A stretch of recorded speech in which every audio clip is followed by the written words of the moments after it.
This podcast is a member of the New York City Podcast Network at nycpodcastnetwork.com. Visit us to listen to over 250 amazing podcasts just like this one.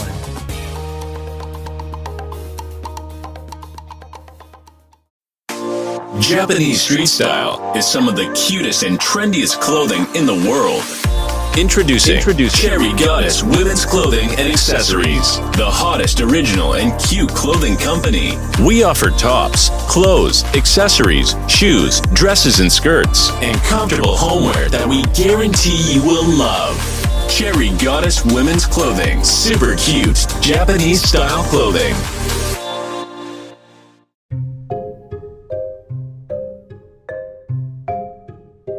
This is Black Wall Street Chronicles, and we're back at it again.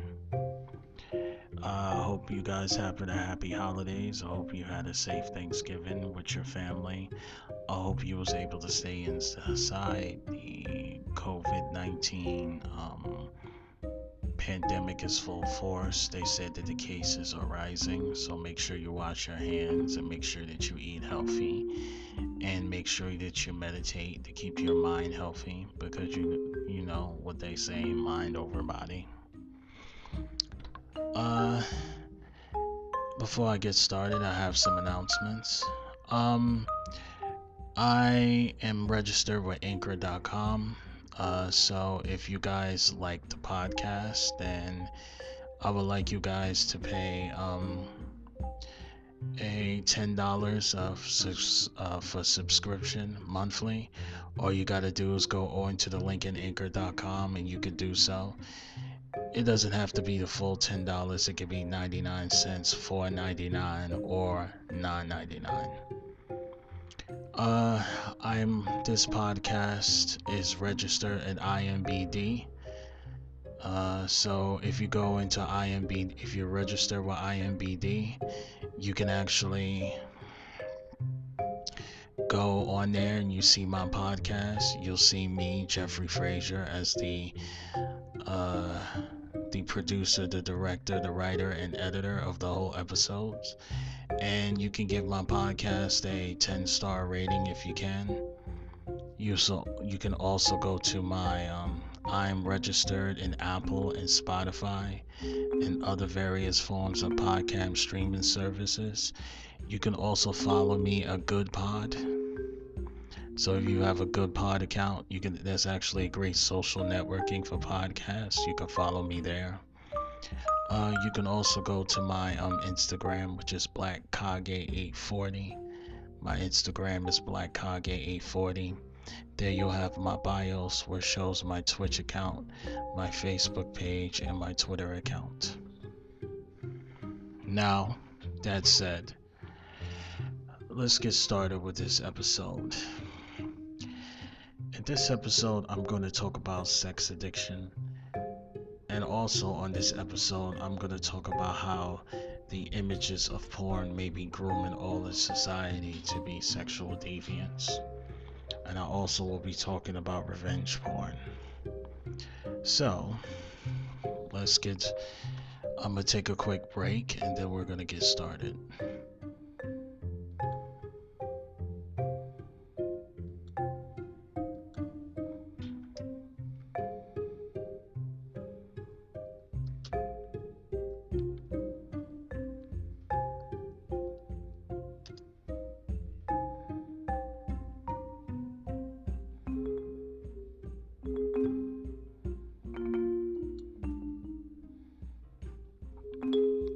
Okay, I'm back. Now I'm going to talk about Wikipedia's definition of sex addiction. Okay, sexual addiction, also known as sex addiction, is a state characterized by compulsive participation and engagement in sexual activity, particularly sexual intercourse, despite negative consequences. Proponents of the diagnostic model for sexual addiction consider to be one of several sex-related disorders within hyposexual disorder. The term sexual dependence is also used to refer to people who report being unable to control their sexual urges, behaviors, or thoughts.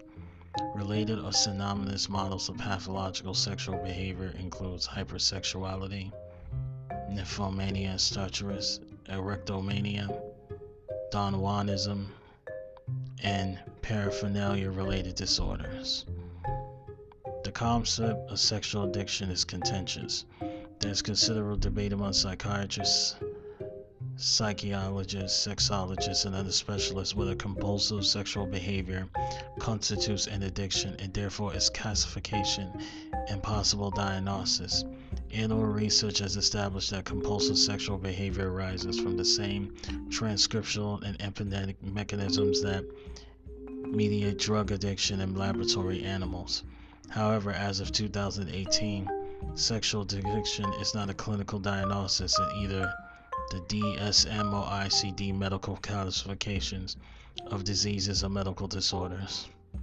Some argue that applying such concepts to noble behaviors such as sex can be problematic, and suggest that applying medical models such as addiction to human sexuality can serve to pathologicalize noble behavior and cause harm. The ICD-11 created a new condition classification, compulsive sexual behavior, to cover a persistent pattern of failure to control intense, repetitive sexual impulses or urges resulting in repetitive sexual behavior.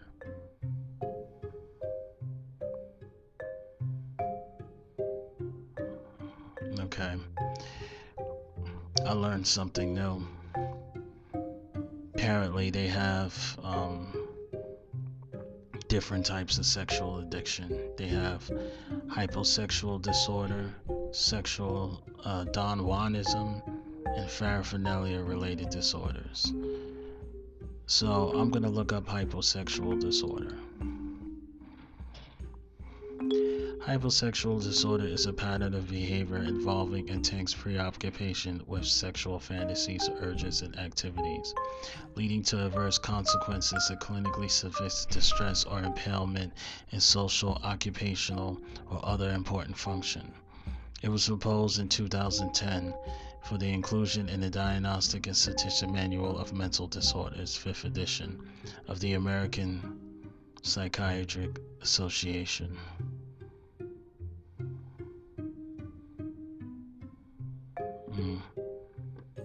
Alright, so that's hyposexual disorder.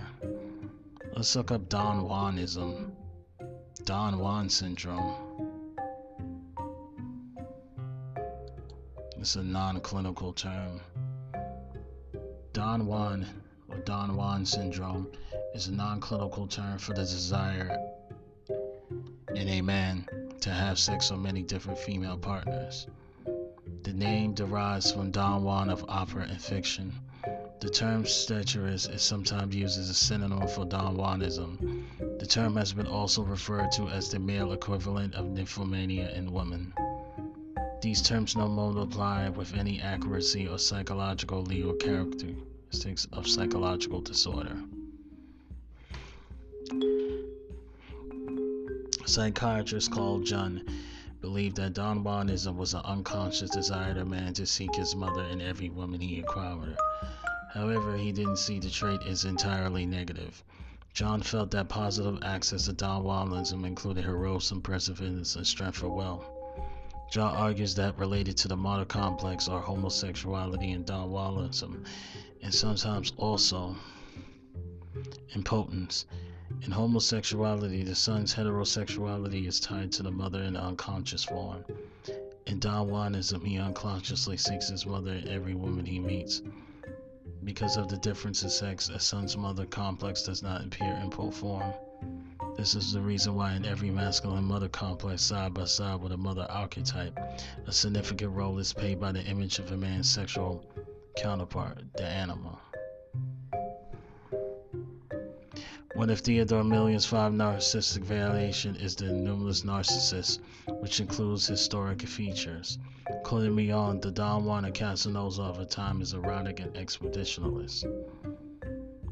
psychoanalyst. Sigmund Freud explored the connections between the mother's fixation and a long series of love attachments in the first of his articles, A Psychiatry of Love, while Otto Ring published an article on the Wand Gestalt in 1922. Otto Finkel saw Don Juanism as a release to request for narcissistic supply, a proof of achievement. He also described what he called the Don Juans of achievement, people compelled to flee from one achievement to another in an unconscious but never-ending quest to overcome a conscious sense of guilt. Sandra Frenzy stressed the fear of punishment in the syndrome, linking it to the Oedipus complex. Contemporary psychoanalyst stresses the denial of psychic reality and avoidance of change in Don Juan pursuit of multiple females. Aspects of the character are examined by Mozart and librettist Don Ponte in the opera Don Giovanni, perhaps the best-known artistic work on the subject. To write their opera, Mozart and Don Ponte are known to have consulted with the famous libertine Giacomo Casanova, usual historic example of Don Juanism. However, not conclusively established, it is possible that Casanova attended the premiere of the opera, which is unlikely understood by the audience to be about himself. Charles Rosen saw what he called the seductive physical power of Mozart's music as it linked to 18th century libertarianism, political fervor, and incipient romanticism, while being famous pacifist philosopher Kierkegaard discusses Mozart's version of the Don Juan story. Albert Camus has also written on the subject. While Jane Austen was fascinated by the character of Don Juan, I have seen nobody in stage has been more interesting character than the compound of cruelty and lust. Anthony Power in his Casanova Chinese restaurant distinguishes Don Juan from Casanova. Don Juan merely liked power. He obviously did not know what sensuality was. Casanova, on the other hand, undoubtedly had his sensuous moments. On the fourth season of Cheer episode Don Juan is held, Diane Chambers wrote a sexual history studies that it says Sam Malone is a perfect model for Don Juanism. Yeah, but it seems that these things have been dismissed. Dismissed as an addiction. However, it says that compulsive sexual behavior is the... Okay. Let's go back. I'm going to read some psychiatry guides on sexual addiction. See what else turns up.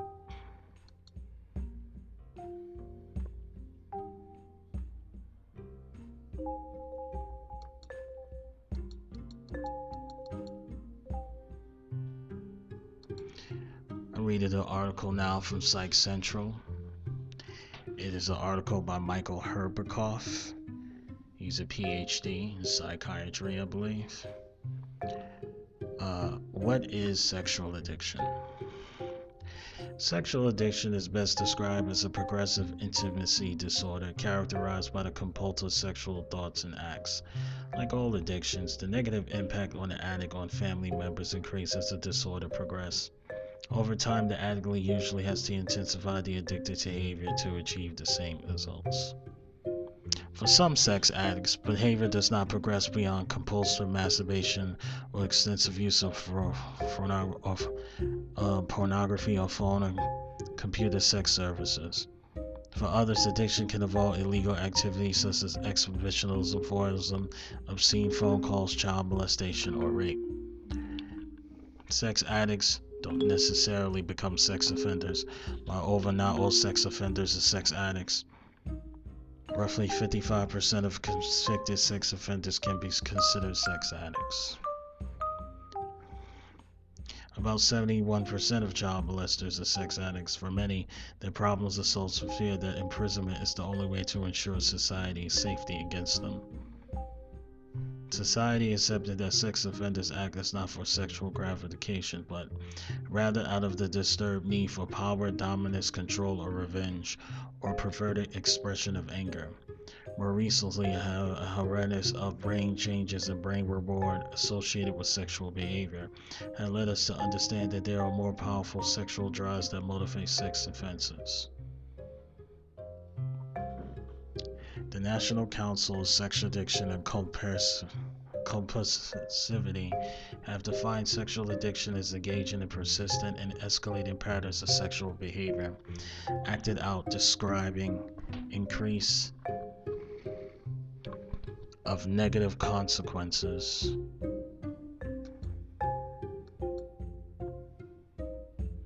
to self and others. In other words, a sex addict will continue to engage in certain sexual behaviors despite facing potential health risks, financial problems, shattered relationships, or even arrest. The Diagnostic Statistical Manual of Psychiatric Disorders, Volume 4 describes sex addiction under the category sexual disorders, not otherwise specified, as a distress about a pattern of repeating sexual relationships involving a succession of lovers who are experienced by the individual only as things need to be used. According to the manual, sex addiction also involves compulsive searching for multiple partners, compulsive fixation on an attainable partner, compulsive masturbation, compulsive love relationships, and compulsive sexuality in a relationship. Increased sexual provocation as society has spawned an increase in the number of individuals engaging in a variety of unusually illicit sexual practices, such as phone sex, the use of escort services, and computer pornography. More of these individuals and their partners are seeking help. The same compulsive behavior that characterizes other addictions, also typical of sex addiction, but with other addictions including drugs, alcohol, and gambling dependency, involves subsistence or activities with no necessary relationship to our survival. For example, we can live normal or happy lives without ever gambling, taking illicit drugs, or drinking alcohol. Even the most genetically vulnerable person will function well without ever have to be exposed to or provoked by these addictive activities. Sexual activity is different. Like eating, having sex is necessary for human survival. Although some people are celibate, some not by choice, while others choose celibacy for cultural or religious reasons, healthy humans have a strong desire for sex. In fact, lack of interest or low interest in sex can instigate a medical problem or psychiatric illness.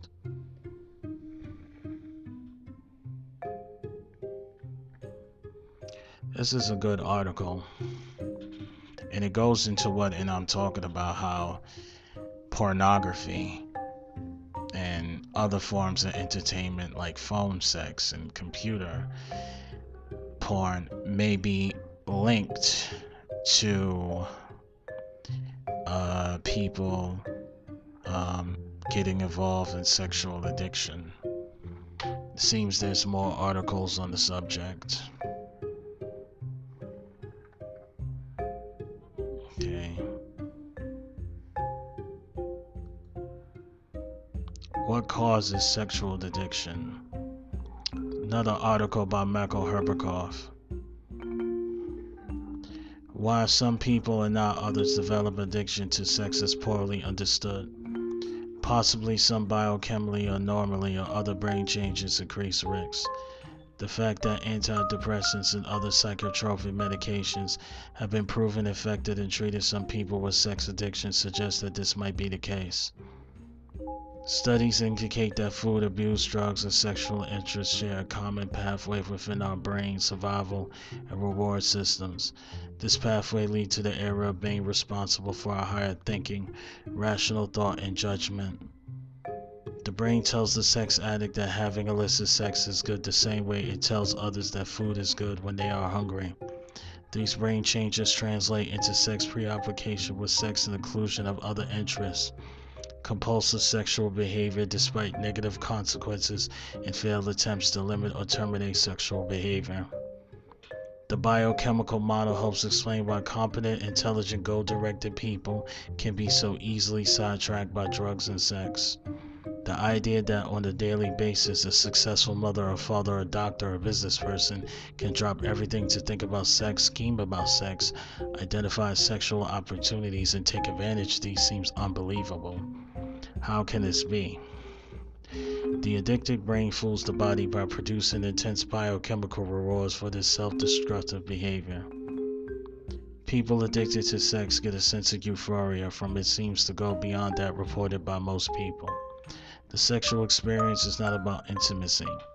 Addicts use sexual activity to seek pleasure, avoid unpleasant feelings, or respond to outside stressors, such as work difficulties or interpersonal problems. This is not how unlike an alcoholic uses alcohol. In both instances, any reward gained by the experience gives way to guilt, remorse, and promise to change. Research also that found that sex addicts often come from dysfunctional families, are more likely than non-sex addicts to be abused. One study found that 82% of sex addicts reported being sexually abused as children. Sex addicts often describe their parents as rigid, distant, and uncaring. These families, including addicts themselves, are more likely to be substance abusers. One study found that 80% of recovering sex addicts report some type of addiction in their families or origin.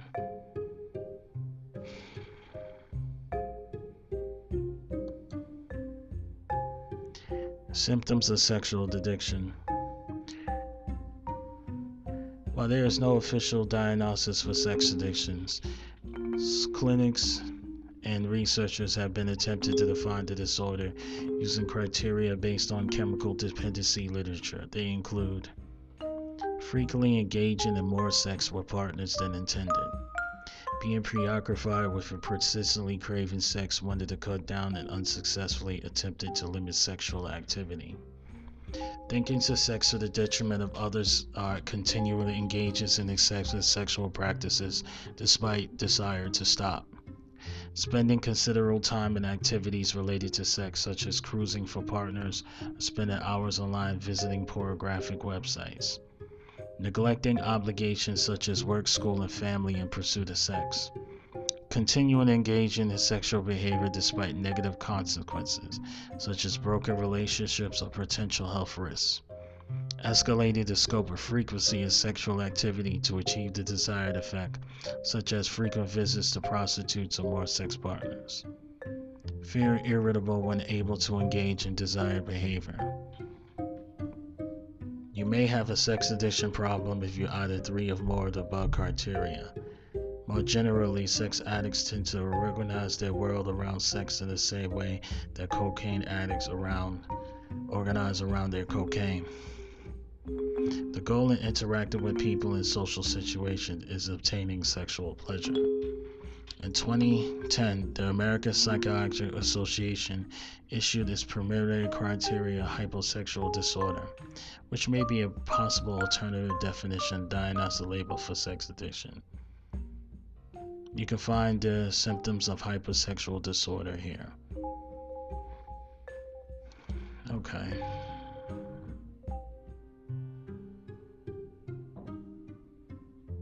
Okay. I like this Psych Central because it's giving a more it's giving us a more clearer definition. When I went to Wikipedia, it seems to be all over the place, but it seems to give us a more clear definition what hypersexual disorder is. This article is written by John M. Gruhall, psychiatrist.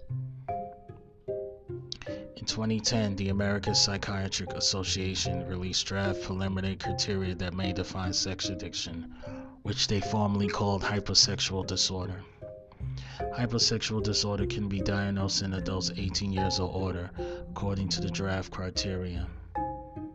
Symptoms of hypersexual disorder are: over a period of at least 6 months, a person experiments recurrent and intense sexual fantasies, sexual urges, and sexual behavior associated with 4 or more of the following criteria.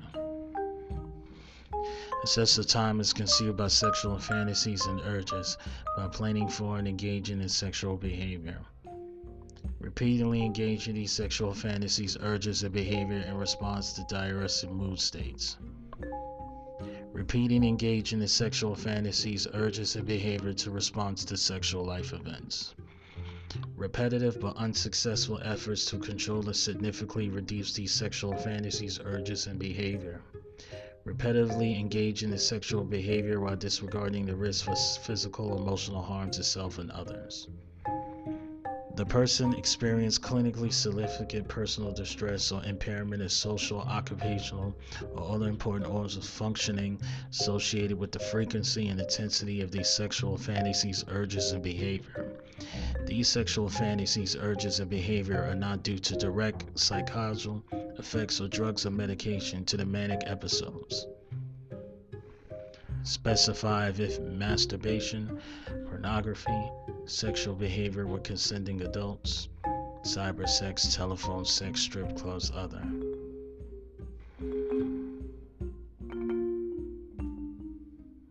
Yeah, okay. Let's see if there's any treatment for sexual addiction.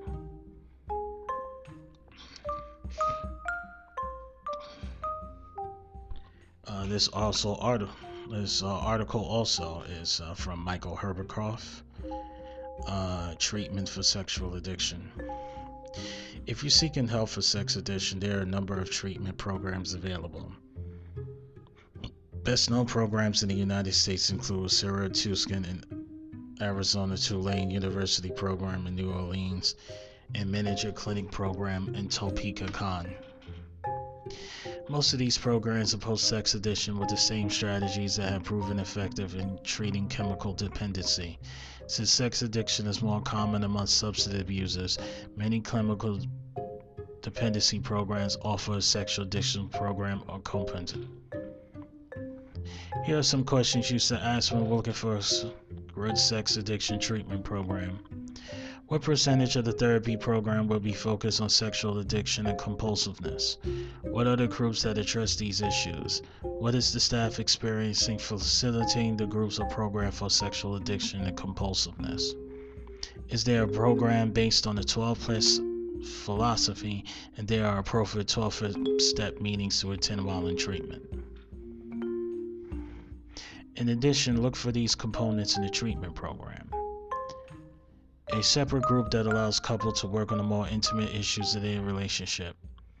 Education about sexual addiction and compulsiveness that clarifies misconceptions about the highly misunderstood set of behaviors. A disclosure process facilitated by trained staff who understand the vulnerability of each family member and make appropriate decisions about which family members need to hear what information about the specific symptoms and behaviors. This is essential to developing a therapeutic relationship between patient and family. Time for family members or spouses to receive support in processing and debriefing information that the individual discloses during treatment. A focus on the health risks involved for both partners and show how to address these in a continual health care plan. Unlike drug or alcohol treatment, the goal of sexual addiction treatment is not lifelong abstinence, but rather a termination of compulsive, unhealthy sexual behavior. Since it's very difficult for a sex addict to distinguish between healthy and unhealthy sex, programs usually encourage abstinence from any sexual behavior during the first phase of treatment. Many programs suggest a 60 to 90-day period offer self-imposed abstinence. This enables you, along with the treatment team, to understand the emotional cues and circumstances that trigger sexual thought and compulsive sexual behavior. The treatment will focus on two main issues. The first is the logical concerns of separating you from harmful sexual behavior in the same way drugs addicts need to be separated from drugs. Accomplishing this might require inpatient or residential treatment for several weeks. An inpatient setting protects you from the abundance of sexual images and specific situations of people that trigger compulsive sexual behavior.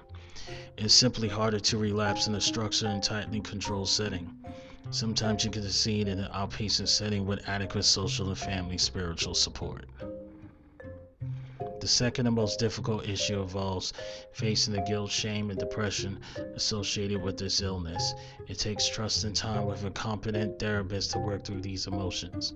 If you are very depressed, the best treatment might be an inpatient residential setting where professionals can monitor and properly manage your symptoms.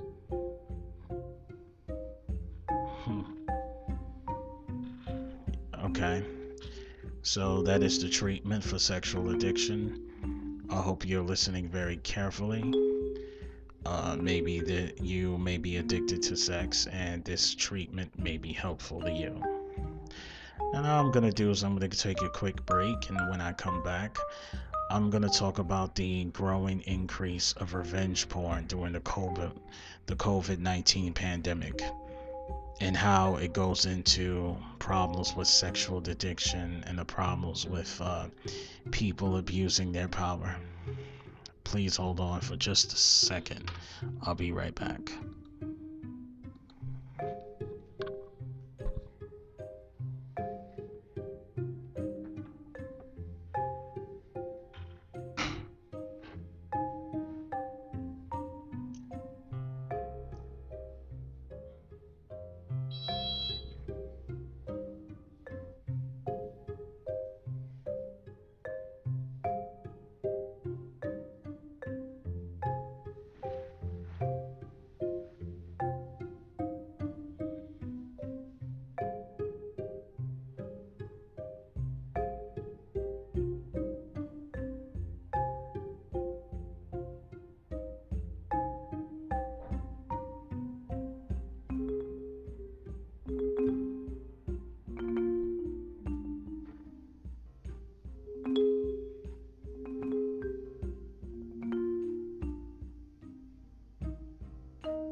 This is Black Wall Street Chronicles, and we're back at it again. Thank you guys for waiting. I'm back.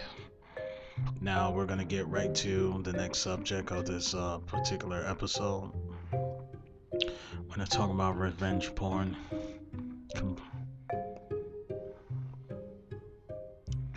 Alright, the first thing I'm gonna do is I'm gonna read this article on revenge porn, and then I'm going to talk about what revenge porn really is, the true definition. This article is from the Washington Post. The article is titled "How the Pandemic Made Revenge Porn Even Worse." Worst, and it has been written by Jessica M. Goldstein. In the middle of March, Annie Sophelia and her colleagues at Victims' Right law firm, California, Goldberg vacated the offices in Brooklyn Heights and began to work from home indefinitely. The firm serves survivors of sexual violence, including victims of non-consensual pornography, which is sometimes called revenge porn, based on the notion that perpetrators are jilted men sharing graphic images and access as a form of retaliation. Many of those who work at the firm, including Sophelia and founder Carrie Goldberg, have been victims of such crimes themselves. Soon after they settled into their makeshift home offices, it hit them. It only took us one day before we all looked at each other and said, "This is going to be bad," Sophelia said. With vast numbers of Americans isolated at home and their devices 24/7 against a backdrop of escalating unemployment and rampant stress, the climate is ripe for tech abuse. Just as stay-at-home orders have jeopardized the safety of people trapped with physically abusive partners, this new social distancing way of life will be victims of non-consensual pornography are more vulnerable to attack. So Sophelia braced herself for an onslaught of cases. Within days it arrived. All the work in front of us was helping people who were in immediate crisis, and that looked like new victims of non-consensual pornography and other types of text abuse. It's not just the victims are more vulnerable, she said. Abusers are going to abuse. Sophelia said there's a pandemic raging or not, and the abusers with time on their hands and nothing to lose, oftentimes they are the hardest to defeat and hardest to escape. Even before COVID-19, non-consensual pornography, NCP, was remarkably commonplace. 1 in 25 Americans have been a victim of threats or posted nearly nude or new images without their permission, according to the Center for Innovative Public Health Research.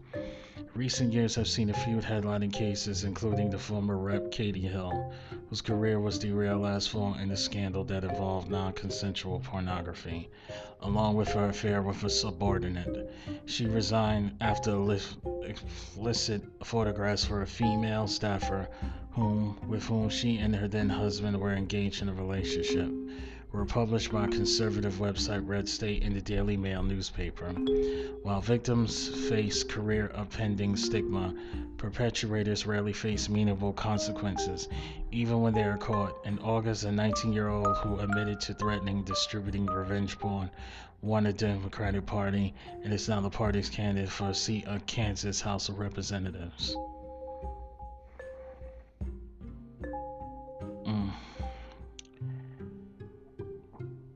Yeah, why the hashtag #MeToo movement is not saying anything about that? I don't understand.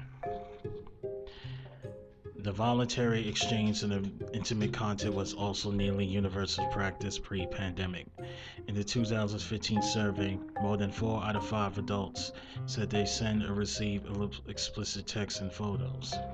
That non-consensual sharing can be totally lovely, said Deanna Cintron, a legal scholar and author, who was awarded a 2019 MacArthur's Foundation Genius Grant for her work on digital privacy and cyber harassment. We share for this socially valuable reason, to create trust within each other. We shouldn't lose that recognition that the sharing is part of love and intimacy.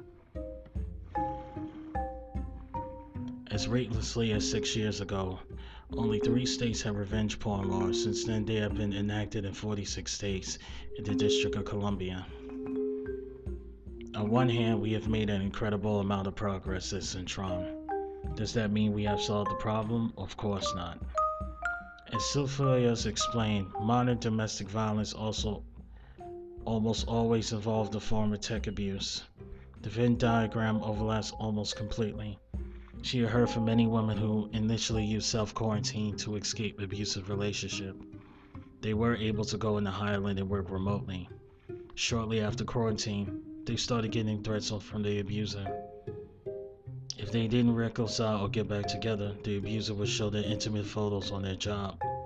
And her job is her only lifeline, the only thing provided her with freedom and safety. If that avenue of harassment is not productive, Officer Phillips says players are really supportive of victims in this situation. Abusers will impersonate their victim on social media, site, and dating apps and expose their explicit content through these channels.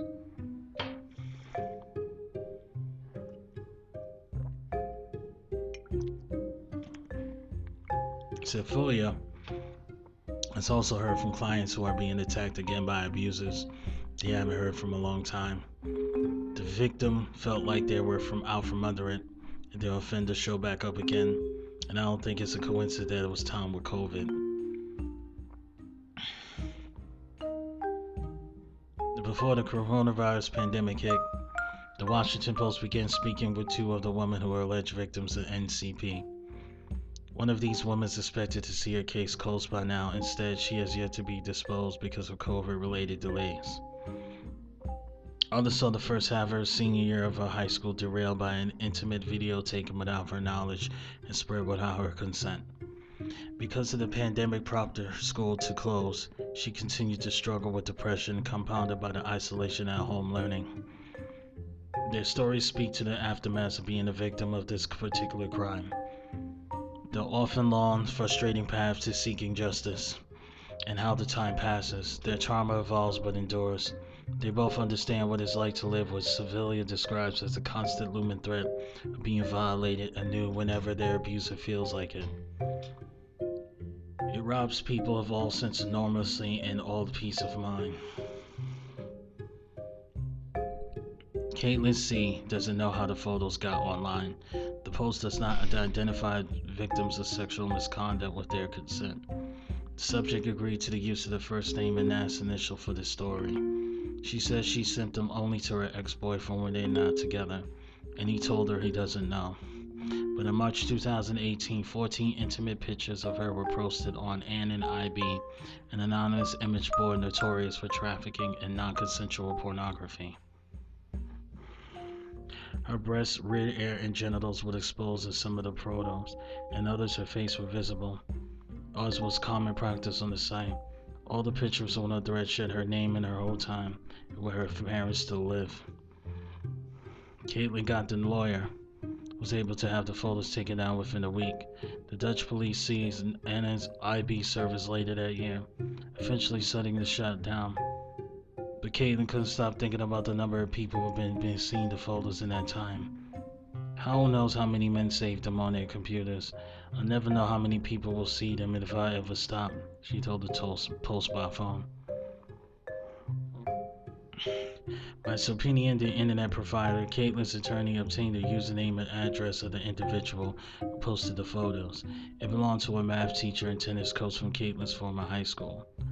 I just felt my stomach drop, she said. Caitlin was already struggling with the knowledge that her hometown had been listed with her pictures. Anytime she was home visiting family, I was walking around feeling like every guy who stared at me and seen me naked. But her hometown police are understanding, she said, but the teacher lived in a different county, so her case got kicked to that department, which declined to pursue criminal charges. Caitlin said the decision was justified by her saying, maybe someone else was using his Wi-Fi. Unsatisfied with the outcome and worried about the safety of other women, Caitlin filed a civil suit claiming isolation in the state's Revenge Porn statute, evasion of privacy, and emotional distress, alleging that the sole purpose of posting the picture online was to humiliate and harass her. The lawsuit is ongoing. The teacher has denied posting the photos in its official response to the complaint. Some days Caitlin stayed home for work because she felt like she couldn't function. Sometimes when she wanted to leave an apartment or her home, she would get nervous thinking about being alone and having attention on her. So she would make plans to stay in. Sometimes if a man spoke to her or looked in the words of the way, she would have a panic attack. Caitlin was slated to give her disposition in March, but because of pandemic-related delays, everything's been on hold. It's been about 2 years since she found out about the photos. It still affects me every day, she said. I think it's probably something that I'm going to deal with for the rest of my life.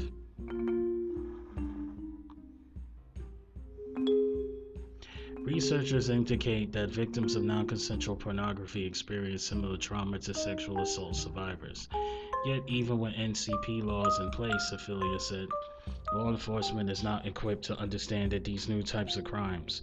Meanwhile, the message boards and other platforms that are often used to distribute revenge porn are generally protected from legal liability from user-protected content by a 1996 law. Section 2030 of the Communications Decency Act. To Ophelia, she sees that there are no incentive to be responsive to survivors. Victims are left holding their trauma and abusers know that. Young women in particular are victimized with the greatest frequency. According to data from Cyber Civil Rights Initiative, 90% of the non-consensual pornography victims are women.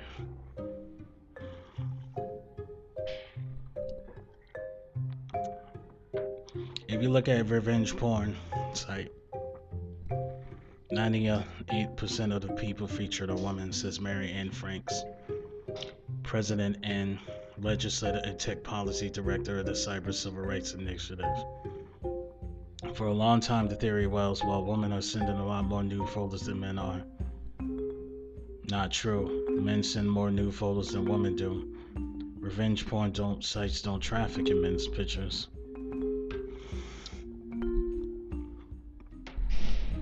On top of being more likely to be victims of this crime, women also face greater social and cultural retribution than men do in taking these types of photos at all. Should their features be made public, women are likely than men to be victim blamed, according to results from the Cyber Civil Rights Initiative. The first reaction is, why did she take that photo, says Ophelia.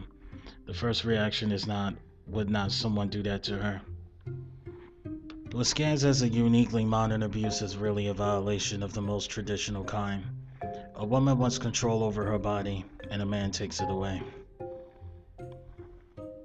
A woman whose top Google hit is a naked photo can struggle to find and keep employment and start or maintain new relationships.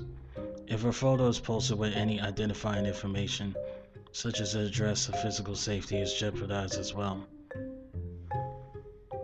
A 2014 study co-authorized by Centron and Franks found more than 50% of survivors' full names and links to their social media profiles were posted.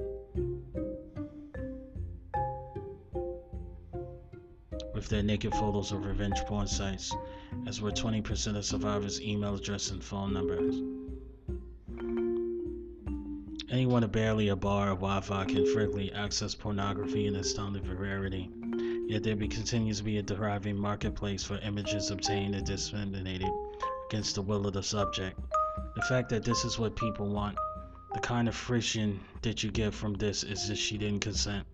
That's about as close as you can get to the articulation of rape culture, said Franks. That's literally saying what you should be getting off is the fact that she didn't say yes to this.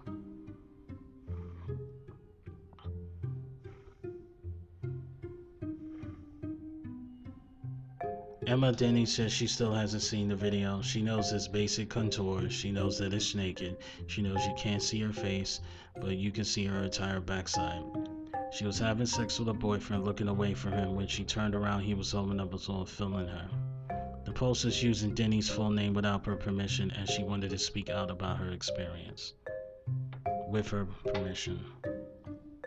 They have been dating for over a year, since March 12, 2018. They were both high school sophomores in Bishop, California, where Denny moved from Tularosa, Colorado the previous fall. They would fight and break up and get back together. This was a very controlling person. Denny, 18, says now. He wouldn't let me cut my hair. He wouldn't let me wear certain things. It was my first love, she says, but I was afraid of him. She told him that it wasn't okay to make a video and he needed to stop. She remembers him saying, I'm going to save it for my personal keeping and I'm going to delete it later. And obvious he didn't delete it later, then he says, because he sent it to an entire football team. The boy was charged as a juvenile, which is why the post does not identify him by name. Denny found about the video from a friend whose boyfriend was on the football team. The post concerned the existence of the video with a classmate who had also seen it. Denny says that after telling the football coach who told the principal, the boy was suspended for school for a week. He was kicked off the football team and his teammates was rallying, ultimately unsuccessfully, for his reinstatement. Denny and mother also went to the police. The boy received 6 months probation, during which time he was ordered to stay away from Emma Denny. Do not contact by any except for what is required by school or work, according to the letter from the probation office to Denny's family. When contacted by the Frost, the boy's father said, 1. My son is a minor. 2. He was never found guilty of anything. 3. The only thing I know is they're suing us for money. Denny's attorney, Bennett Kelly, has filed a lawsuit against the boy and his family for cyber exploitation, among other claims. I really bad trust issues since then. She felt frustrated by posting this video and rattled by the feeling that everyone in school has seen or heard about it. I felt like they thought I was a different person. I felt like they saw me as maybe, I don't know, a horror slut, even though that's not who I am. I've got a lot of anger, said Julie Hinman, Denny's mother. I feel devastated by my daughter as having to go through this. I wish I could put my arms around her and protect her from this happening. But obviously, I'm not able to. I feel helpless. Before the explicit video was shared among her classmates, Denny and her ex-boyfriend had nearly identical class schedules. After she said that seeing him made her feel sick, and she did not want to spend her days surrounded by football players calling her a snitch. It kind of sucked right after because everybody hated me. She said everybody thought I was a bad guy for actually sticking up for myself. With that entire relationship, I was never able to. Before the COVID-19 crisis ended in-person classes, the principal recommended she rearrange her schedule, and she was initially confused why she was the one who had to change her courses because he was the one going to be punished. The only class they still had together, because it was offered just once a day, was advanced digital images. In mid-March, school closed down because of a staggered graduation schedule. Denny didn't see him at commencement either. She said that she was more depressed staying at home, isolated from her friends with nothing to occupy her mind. She has decided to move on with her life, taking a gap semester to see through what she hopes is the end of the pandemic shutdowns before attending a trade school in Southern California with a cosmetology program. Though she is trying to stay focused on her future, the trauma is still going to be stuck with me. I feel that since it was my senior year of high school, it ruined it for me for sure, she said. The whole entire incident just ruined everything. Most people have a perfect senior year, and I didn't get to experience that. I would just stay in my room and require hours upon hours. Even though I was on medication at the time, I felt like it wasn't enough. My friends even told me that I wasn't the same. I wouldn't eat. It was just difficult because I wanted to be happy Emma, but I just couldn't.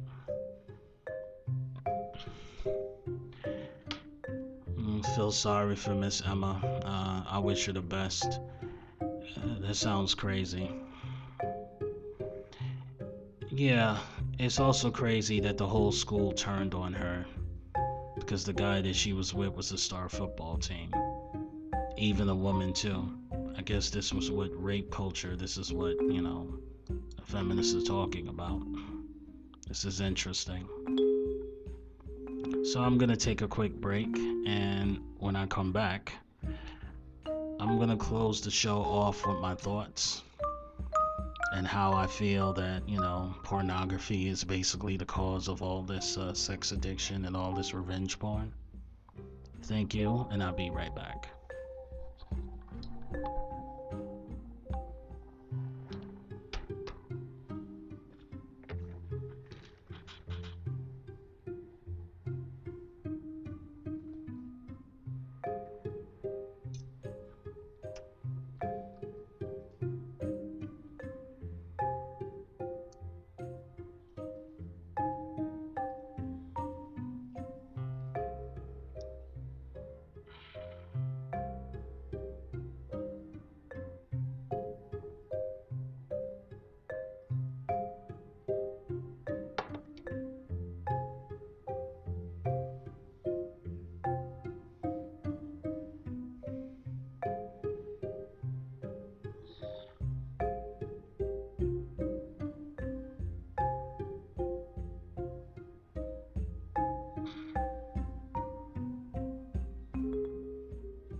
This is Black Wall Street Chronicles, and we're back at it again. I'm closing my show off about sex addiction and revenge porn. I think that pornography is basically responsible for all the sex addiction and increase of revenge porn because we have access to sexual images on a constant basis, free and accessible. Is causing people to become extremely addicted to sex. It's becoming people becoming sexual deviants. It is also it's created a new crime called revenge porn. I remember the great flappening leak that happened a couple of years ago with Jennifer Lawrence and Megan Good, and all of the actresses had all of their nudes being posted on the internet. That was actually very sad. I also know of this adult star by the name of Lisa Ann saying that, that people, teenagers and preteens of younger age is getting access to pornography. And there's a controversial movie called Cuties on Netflix that I talked about a couple of episodes earlier, and that shows images of kids being groomed, 11-year-olds being groomed and exposed to sexual images. There was an adult star that had recently committed suicide by the name of August Ames. I think that's what her name is. She committed suicide because she was removed from the adult entertainment industry because she didn't want to do a sex scene with men that was having sex with other men. Yeah, we have a lot of people out here struggling for depression. And with the COVID-19 pandemic and everybody out of work, the abusers is going to be out here. They're going to be able to prey upon people, and they're going to be able to get away with it. So I want everybody to stay safe. I want women and men to try to prevent themselves from being filmed on their cell phones, because you don't want their information to get hacked to be sent out here. Now, thank you very much for listening to my podcast. My next podcast episode will be about the NXIVM sex cult. I'm going to look at the documentary, and I'm going to read them. I'm going to look at the documentary, and I'm going to read up on the sex cult, and I'm going to do a little podcast dissertation about it next week. Who knows, it may be in a couple of days. I've took a couple of days off because of the holidays, so I owe you an extra episode, guys. And again, please, if you can, I want you to donate $10 a month on my Anchor account. It will be in my link when I send it out. Thank you very much, and I want you guys to have a pleasant day. God bless.